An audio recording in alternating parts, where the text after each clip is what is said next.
केंद्रीय कृषि राज्य मंत्री कैलाश चौधरी आज भरतपुर के एक दिवसीय दौरे पर रहे और इस दौरान सर्किट हाउस में आयोजित पत्रकार वार्ता में कृषि राज्य मंत्री ने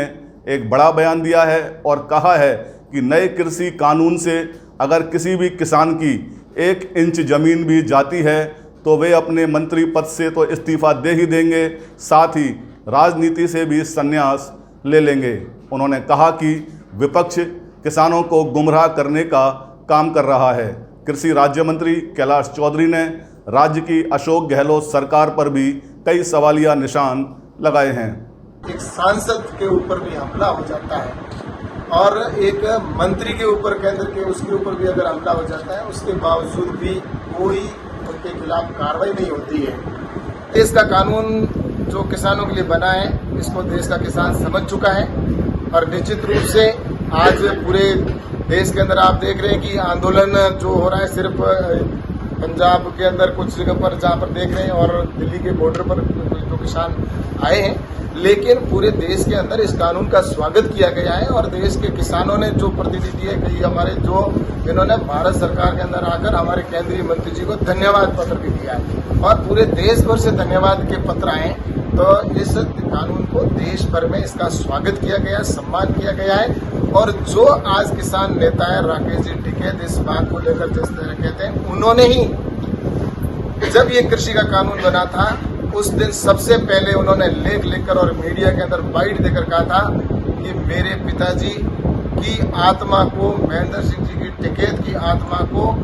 अब शांति मिली है। जो उनका सपना था वो इन कानूनों के माध्यम से पूरा हुआ है। तो या तो वो उस समय गलत बोल रहे थे या अब गलत बोल रहे हैं। इसलिए मुझे कहना है कि ये कानून है, ये किसानों के हित के कानून है और किसान के जीवन में परिवर्तन आने वाला है। 10,000 जो एफपीओ बनेंगे वो किसानों के लिए आने वाले समय किसान आत्मनिर्भर बनेगा और इसीलिए 1 लाख करोड़ रुपए एग्रीकल्चर इंफ्रास्ट्रक्चर पर भी खर्च होने जा रहा है। तो ये सारी जो योजनाएं बनी है ये इन्हीं कानूनों के माध्यम से देश के किसान तक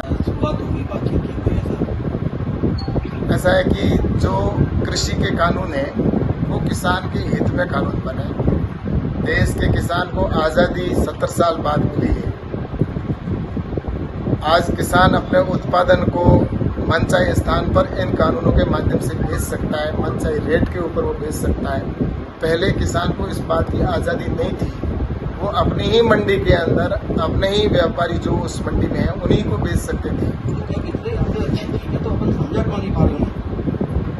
तो इन कानूनों के बारे में मैं ये कहना चाहता हूँ कि जिस तरह से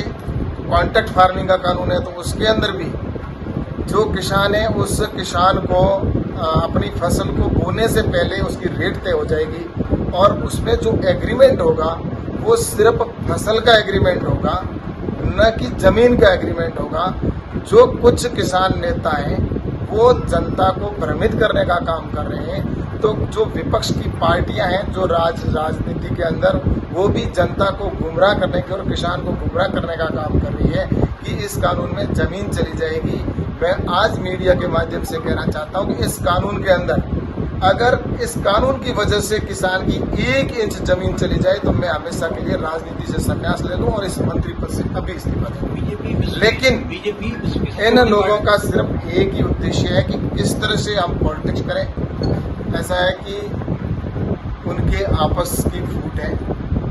और वो एक दूसरे की छींटाकशी आज नहीं पिछले कई समय से कर रहे हैं। और राजस्थान के अंदर जो सचिन पायलट जी और अशोक जी गहलोत का जो गुट है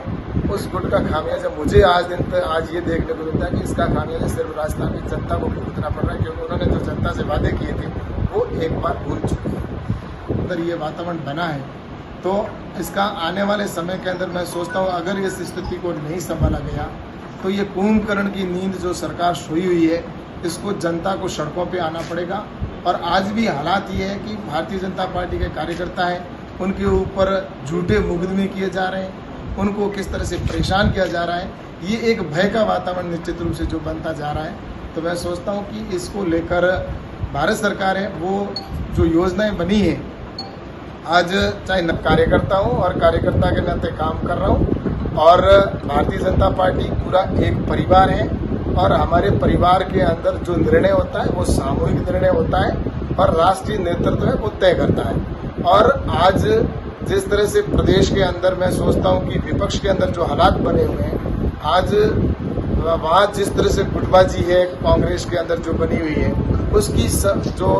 वजह से राजस्थान की जनता है वो परेशान हो रही है। तो मैं सोचता हूं कि विपक्ष जो कांग्रेस की सरकार है उनको इस बात को समझना चाहिए कि इस बात से वो किस तरह से